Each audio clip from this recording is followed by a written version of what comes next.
Olá, galera querida! Aqui quem fala é a Lari Lalita e este é o podcast Meu Carro de Van, Meu Caro Divã, dando sequência ao nosso especial Mês das Mulheres, onde estamos trazendo um pouquinho da nossa vida cotidiana. Algumas semanas atrás, aconteceram coisas ao meu redor, além das similares pelas quais já passei e ainda passo. E eu acredito também que aconteça com grande parte das mulheres, que me fizeram refletir, pensar o quanto nós, mesmo casadas, noivas e tals, somos sozinhas, vivemos as coisas da vida sozinhas. Parece assim que grande parte dos homens, eles estão tão autocentrados que eles não estão disponíveis a pegarem junto com as suas parceiras de vida. Mulher, pense quantas vezes você se viu ou se vê sozinha nas paradas?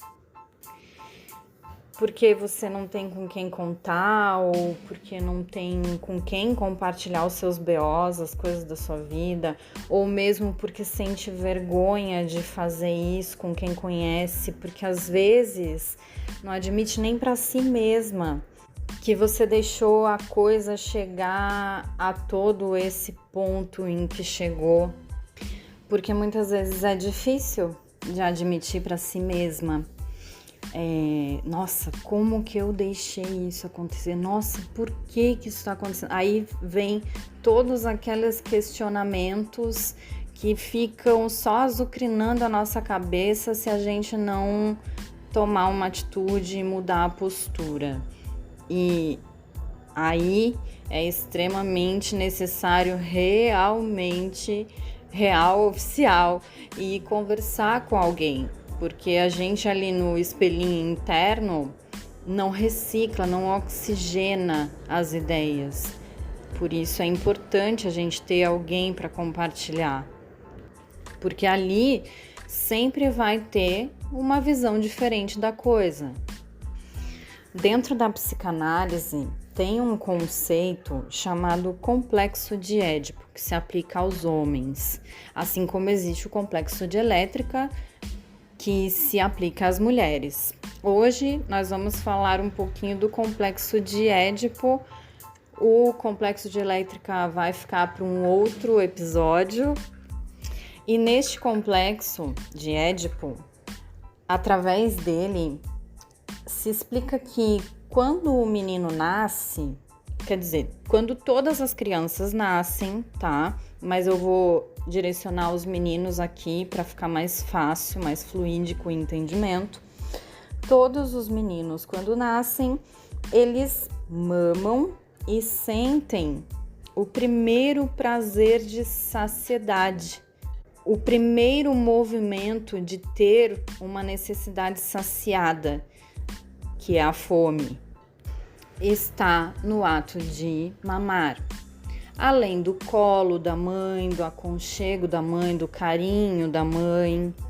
E aí, conforme esse menino vai crescendo, ele vai percebendo que a atenção da mãe dele não é só para ele, que tem o pai ou outro companheiro que a mãe tenha no momento, que existem os afazeres da casa, que existe o trabalho, enfim. Mas a questão dele acaba sendo com o que está diretamente relacionado a ele, que é um corpo humano, um ser semelhante a ele, que ele intuitivamente entende que é semelhante a ele e que é um homem. Assim ele começa a entrar em competição pela atenção da mãe com este indivíduo. E ele começa a articular formas de obter mais atenção da mãe, mesmo que inconscientemente, com certeza porque a criança ainda tá, né, ainda não tem um ego formadíssimo, capaz de manipular situações, né, tão elaboradas para conseguir o que quer. A criança vai chorar, a criança vai fazer movimentos que façam com que a mãe tenha que parar tudo que está fazendo para ir atrás e socorrer a criança. Isso é o mais comum de acontecer, né? A gente sabe que existem mães que já agem de uma maneira diferente. Quando, por alguma razão, a criança entende que essa atenção que ela está recebendo não é suficiente para ela ou está sendo demasiadamente oferecida, é que ela começa a desenvolver mecanismos internos para captar mais e mais atenção. E assim que ela começa a se relacionar com outras pessoas, ela vai projetar isso nessas outras pessoas e ela vai exceder a exigência dela de atenção para com essas pessoas, né? Ela vai querer exigir mais atenção dessas pessoas, assim como ela fazia com a mãe. E as pessoas mais íntimas são as mais cobradas por isto. Por que eu estou falando sobre isso? Porque é nessa pegada que a maioria das namoradas, das esposas, acabam virando mães dos caras e ficam sobrecarregadas, tentando dar conta, resolver os seus próprios BOs e os BOs dos parceiros. Porque as pessoas com complexo de Édipo exacerbado, né, todo mundo tem, mas tem umas que tem mais. Elas querem atenção e cuidado incessantemente dos outros. Elas começam para chamar a atenção, né, dessas outras pessoas, elas começam a deixar de fazer coisas importantes, fazer birra, pirraça, atacar o outro, manipular as coisas a seu favor, distorcerem falas, situações, mesmo que inconscientemente. E é por isso, gente, que é importante a gente fazer terapia, porque a gente precisa entender que a gente usa desse tipo de mecanismo para conquistar, para conseguir as coisas que a gente tem necessidade emocional, principalmente. Porque se a gente não entender como é que a gente funciona em relação a esses traumas, né, a essas marcas dentro da gente, a gente não consegue viver relacionamentos saudáveis. E aí a nossa vida acaba virando um caos por conta disso. Simplesmente pelo fato da gente não se conhecer, não conhecer como a gente lida com as frustrações. Porque nem todo mundo está disponível a oferecer tudo o que a gente quer. E nem deverá estar, nem deve estar, porque nós vivemos em uma sociedade. E essas pessoas que têm esse excesso de necessidade, esse excesso de carência, elas acabam ficando sem noção, sem falta de tato, de gentileza, elas ficam intolerantes, elas ficam injustas nas suas trocas com as outras pessoas, elas ficam egocentradas, elas se tornam egocêntricas e só querem que o problema delas seja resolvido. Foda-se o outro, né? Foda-se o que vai acontecer com o outro. Eu quero é que o meu BO seja resolvido. E isso, né, quando ela não terceiriza ainda, porque isso é muito comum também de acontecer, né? Ah, a culpa é sua, você que não sei o quê, você que não fez tal coisa que eu queria e parará. Pensa aí nas DRs da sua vida. Se não ouviu alguma vez essa frase assim, eu fiz isso porque você fez não sei o que lá. Num final de semana desses, eu tava já por terminar as minhas corridas do dia, era em torno de umas 8 e pouco, e eu vi uma chamada para o hospital de maternidade. Eu falei, hospital de maternidade à noite e tal, eu vou pegar. Quando eu cheguei lá, era uma gravidinha que tava numa esquina assim sozinha. Ela entrou no carro, eu perguntei para ela se estava tudo bem e ela respondeu, não tá muito bem não. Aí eu disse, o que tá acontecendo? Neste meio tempo, já veio uma outra chamada de corrida para outro hospital. Eu falei, eu já vi que o bagulho é hospital hoje, né? E eu aceitei, porque normalmente quando é corrida de hospital, eu acabo pegando, porque com certeza é alguém que tá precisando, né, gente? Eu já fiquei muitas vezes em hospital esperando e é horrível, a gente tá passando mal e não conseguir ter perspectiva de quando que vai conseguir chegar em casa ou chegar ao hospital. Enfim, daí ela disse assim pra mim, eu tô com um sangramento muito forte e embora eu esteja no segundo mês de gravidez, era terceiro ou quarto, agora eu não lembro. Eu já sinto alguns movimentinhos dentro da minha barriga e eu não tô sentindo nada já faz 2 dias.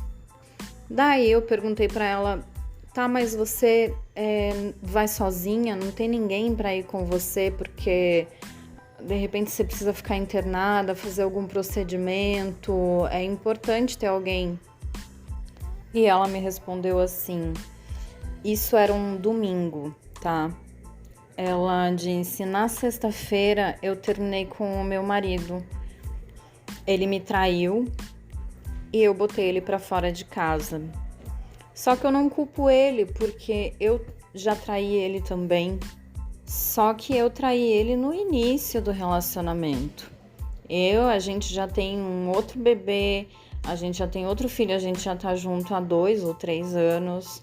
E ele foi fazer isso comigo agora, que eu tô grávida do nosso segundo filho. Daí eu falei pra ela, olha, eu acho que nada justifica nada, né? Se ele traiu você nesse momento da vida de vocês, acho que você fez certo de botar ele pra fora de casa, sim. Desculpa a intromissão, mas é que quando a coisa chega nesse ponto, eu acredito que não exista mais o que se fazer, ou se abre o relacionamento, ou se você não admite essa postura, você precisa se resguardar mesmo naquilo que você acredita, naquilo que você tem como saudável para o seu emocional. E daí ela disse, pois é, aí tenho eu que ficar indo de aplicativo para o hospital, porque eu não quero falar com ele, e o meu pai disse que não ia me levar para o hospital, disse que eu que me virasse, porque eu moro nos fundos da casa do meu pai. Aí aquilo eu olhei, eu falei assim, nossa, sério que o teu pai mandou você se virar, que não tinha nada a ver com isso? E ela, sim, o meu pai é um pau no... E falou um monte de coisa, palavrão. E aí a gente seguiu viagem, ela foi falando várias coisas e dando risada e tal. Mas eu percebi que ela tava dando risada de nervoso, né, pra não pá. Aí quando chegou no final da viagem, ela olhou pra mim e pediu pra eu jogar a corrida pra uma próxima corrida, né, porque até sem grana ela tava. E aí ela começou a chorar e dizer, eu tô com medo do que eu vou ficar sabendo ali dentro.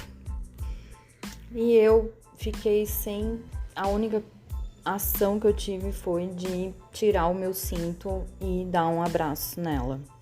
E ficamos ali abraçadas durante um bom tempo. Eu falei para ela assim que eu não podia parar de fazer corrida porque eu já tinha aceitado uma outra para ficar ali com ela, mas que eu faria aquela corrida, deixei o meu cartãozinho para ela e para que ela entrasse em contato comigo assim que ela entrasse no hospital, que eu voltaria para fazer companhia para ela. Ela não retornou a ligação, não entrou em contato comigo. Talvez tivesse muita fila e ela não quis incomodar, enfim, não sei o que aconteceu. Então ela desceu, eu fiquei olhando ela e fui para outra corrida. Ainda olhei assim a corrida se era homem, se era mulher no outro hospital e era uma menina, era uma mulher. Era um nome de mulher. Eu falei, bom, eu vou lá, qualquer coisa ela vai me ligar. Aí até aumentei o volume do meu telefone, porque eu deixo quase no silencioso enquanto eu tô fazendo corrida para eu não ficar louca e deixar os passageiros loucos com o som do aplicativo apitando.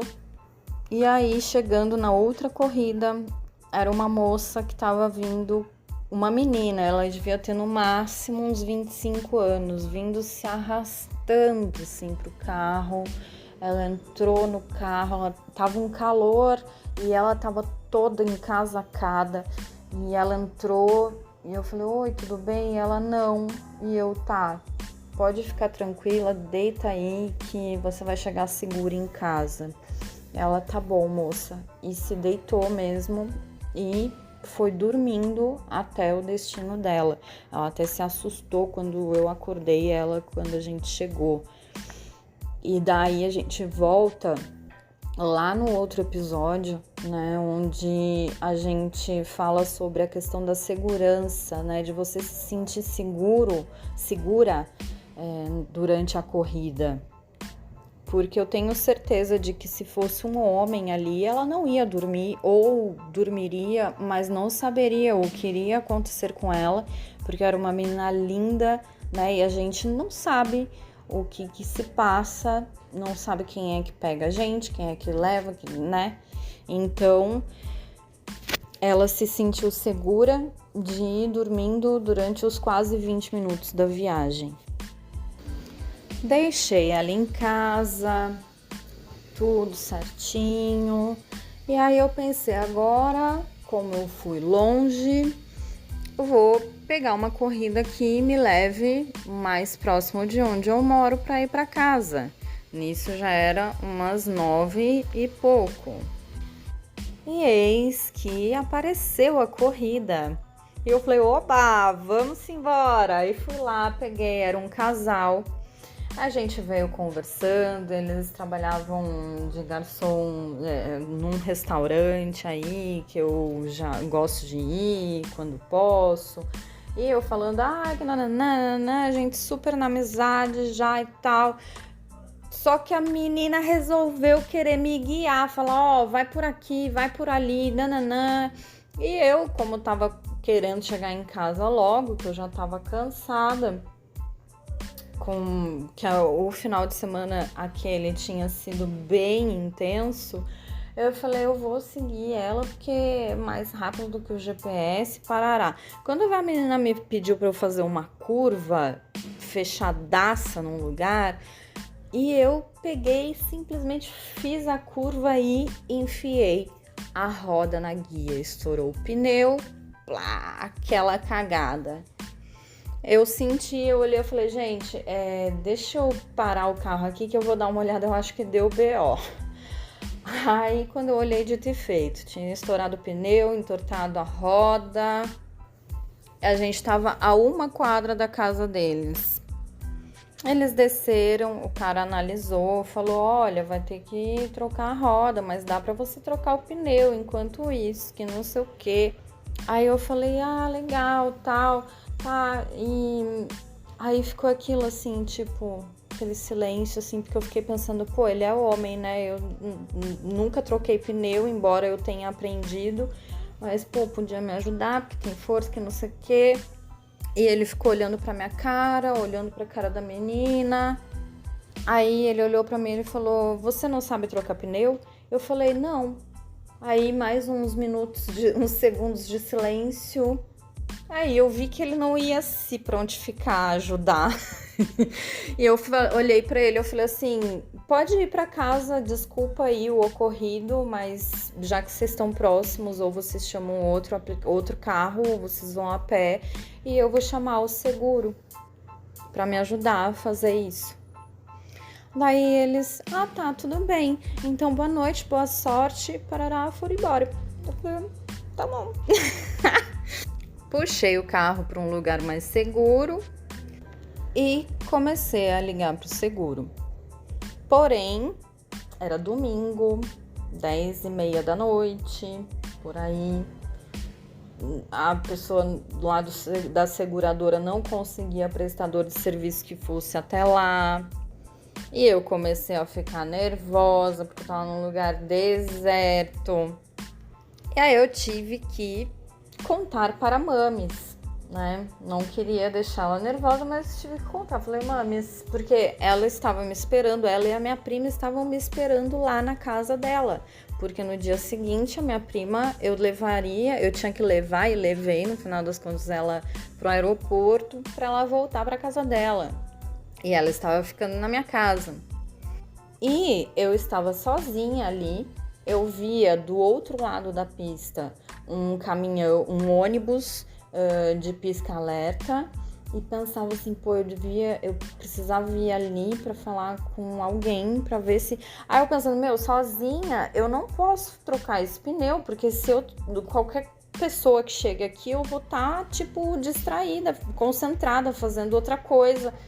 E então eu tenho que aguardar mesmo. Eu pensando: pô, podia ir lá ver se tem alguém para me ajudar ali naquele ônibus, mas e aí deixar o carro sozinho, blá, blá, blá. Bom, enfim, no final das contas chegaram minha mãe e a minha prima. A gente começou o movimento de trocar o pneu.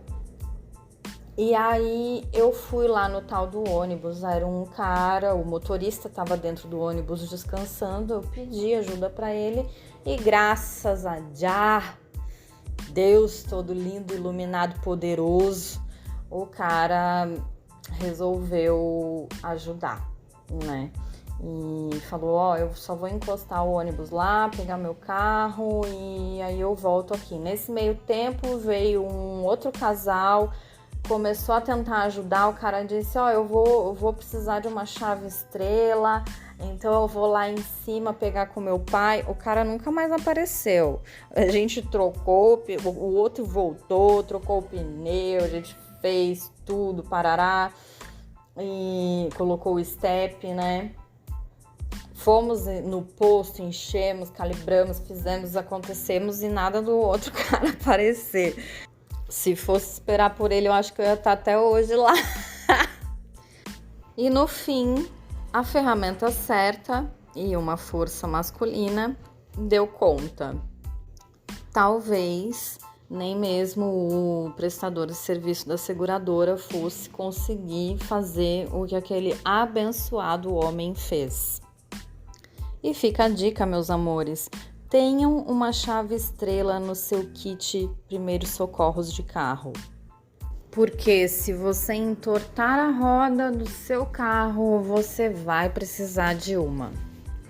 Bem, estou tentando reduzir o tempo dos episódios para que a gente possa sentir essa coisa de tipo, conseguir ouvir um episódio inteiro neste pequeno intervalo de tempo que eu tenho, que a gente sabe que o tempo está cada vez mais escasso em nossas vidas. E eu quero deixar aqui uma pequena reflexão que pode ser gigante, que é: com quem você pode contar quando o barato fica louco? Tem mais uma, na real.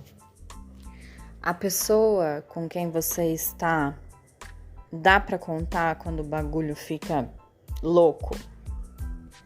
Se não dá, meu amor, você já sabe o que fazer, né?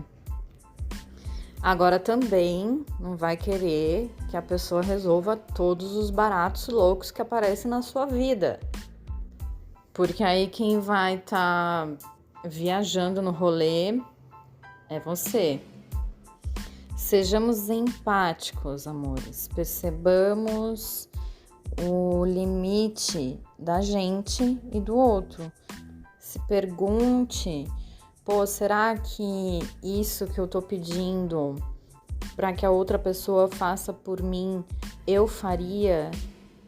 É possível para mim? Me mantém em um estado saudável?